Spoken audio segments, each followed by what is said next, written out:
Hello, friends. Welcome to our session on GDP. This is an economics teacher, Miss Ruby, and this is one of her favorite students, Tina, and the other, Nidhi. They both decided to give Miss Ruby a special gift on Teacher's Day. Tina gave a gift. Let's see what it is. Oh, wow! A lovely Gucci bag made in Italy. Nidhi bought a gift too. Wow! An Indian handbag. Nice. So, what do you all think? Which gift did Miss Ruby like? The imported handbag or the Indian handbag? Any guesses? Let's hear out Miss Ruby. Hello, your economics teacher, Ms. Ruby here. I'm quite overwhelmed by the affection and respect by my students. Though I don't want any gifts from them, but still let me tell you which of the gifts is a good one. Both the gifts are beautiful, of course. But while I tell you this, I would also like to convey an important concept today, which is called GDP. So, which will give my answer in a more methodical way. So, let's begin the journey to understand this.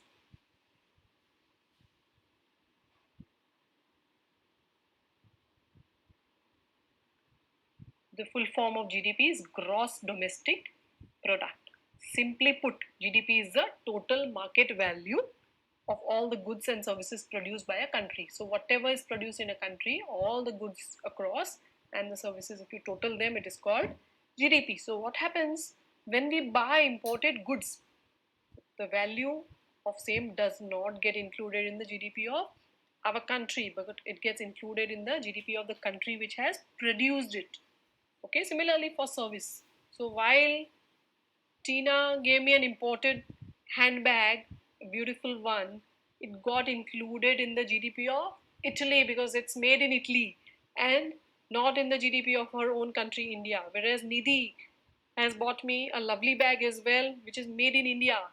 So that will contribute to India's GDP. So what is this GDP all about? Why is it so important? Let's understand. So those of who firstly are very prone to buying imported goods out of fad or craze, please remember that, and not due to real necessity. Sometimes some goods are not available, you have to buy them from a foreign country. But those which are available and good quality goods within your country, please try to buy them from your country itself. Those made in your own country. So those of us need to learn a very important lesson. What is the importance of GDP? It is considered the world's most powerful statistical indicator of national development and progress. It is used to gauge economic performance of a whole country and to make international comparisons. Right? This term GDP was first used by an American economist called Simon Kugelet from 1935 to 1944 when he used it to measure the economic performance of America, and thereafter IMF, that is International Monetary Fund, also started using this concept. Let's look further into the GDP of top 10 biggest or the world economies in USD trillion, that is dollar trillion. You can see United States, USA is on top. This is for the year 2018. $20.4 trillion, which contributes to 24% of global GDP. China on number 2, almost 14 trillion. Japan almost 5 trillion. Germany 4. UK at 2.8 trillion. France at 2.8. India at 2.7. Italy, Brazil, Canada following. So this is how they look.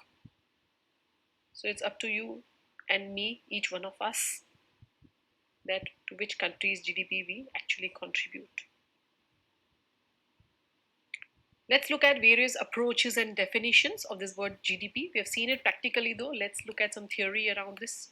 So OECD defines GDP as an aggregate measure of production equal to the sum of gross values added of all resident. Resident means with of that country and institutional units engaged in production and services plus taxes minus subsidies on products not included in the value of their outputs. Thus, this is the production approach whereby it sums up the production of the entire country. Production of goods and services. Production value is summed. OECD, mind you, is an organization for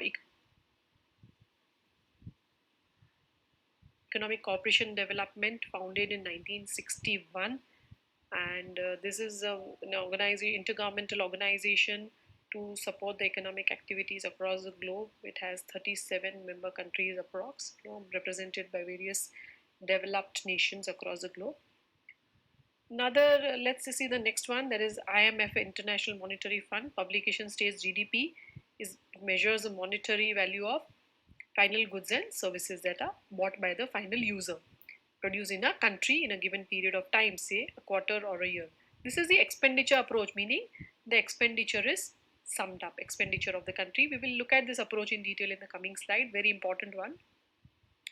The third approach is the income approach, which measures GDP by adding incomes that firms pay households for factors of production they hire. Say the businesses pay for labor, they pay for interest on capital, rent for land, profits for entrepreneurs, all that they pay for forms an income for somebody. Those incomes by the labor or by the lenders for capital, they are summed up. That's the income approach.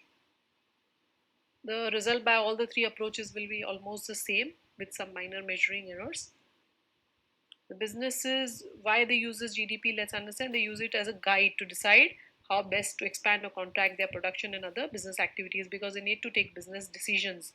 So this GDP will be important to show them the trend, whether the country is on a growing trend or a declining trend, or whether the country is progressing or not. Also investors watch this GDP because it gives them a framework for their investment decision making.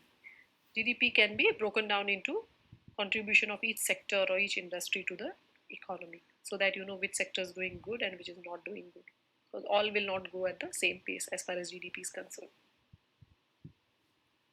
The next one, I said we'll look at GDP by expenditure approach.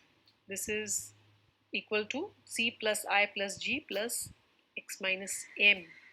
So what is this C?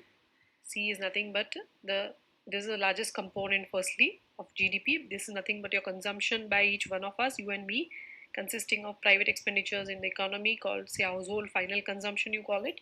Example is on durable goods, your spends on non-durable goods, services, etc. But it does not include the new housing purchase.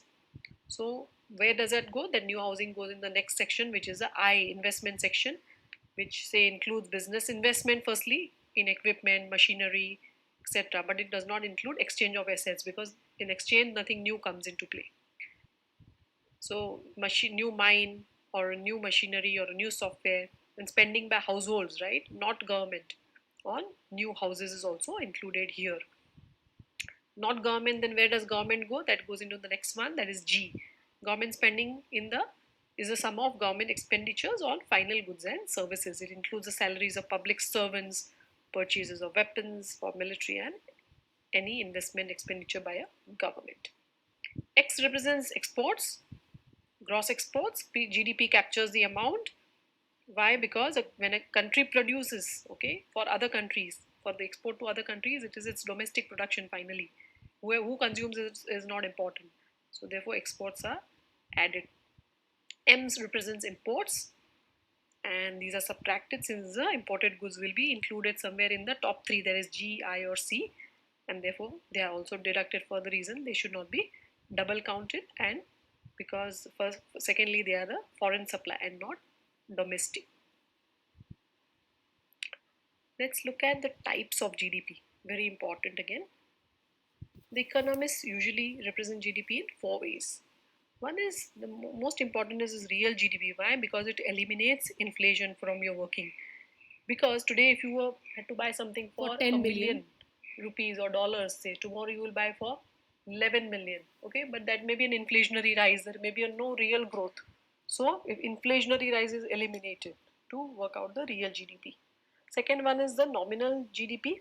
It is the GDP at current prices, means it includes inflation. 10 becomes 11. If it's due to inflation, you show 10 as 11 in the nominal GDP. Gross national product, which is now also called gross national income, we will come to it in the next slide to understand it better. We'll pack it for now. Net gross domestic product is nothing but the GDP after depreciation has been taken into account. On what all do you have depreciation? Mainly on your capital assets. They will reduce in value, they will deplete with time, right? Their value. So you deduct the depreciation while working out the net GDP. So let's look at this concept number 3 in detail in the coming slide. GDP versus GNI. GDP can be contrasted with gross national product, or as it is now known as GNI, that is gross national income. So what is GDP? We have learned, but let's repeat here. It defines its scope according to location, country where the production has happened. GNI defines its scope according to ownership. Let's read further. GDP is product produced within a country's borders, so that is location is important. For GNI, right, the location is not important. GNI is a product produced by enterprises owned by a country's citizens, irrespective of the country of production. For example, GNI of India is the value of output produced by Indian owned businesses regardless of where these businesses are located. For example, an Indian company owns a factory or a unit in Singapore or USA, so the production of that unit will be added for GNI purposes because it is owned by Indian citizens or Indian companies. But in the case of GDP, it will not be because it sees the location where actually the goods have been produced.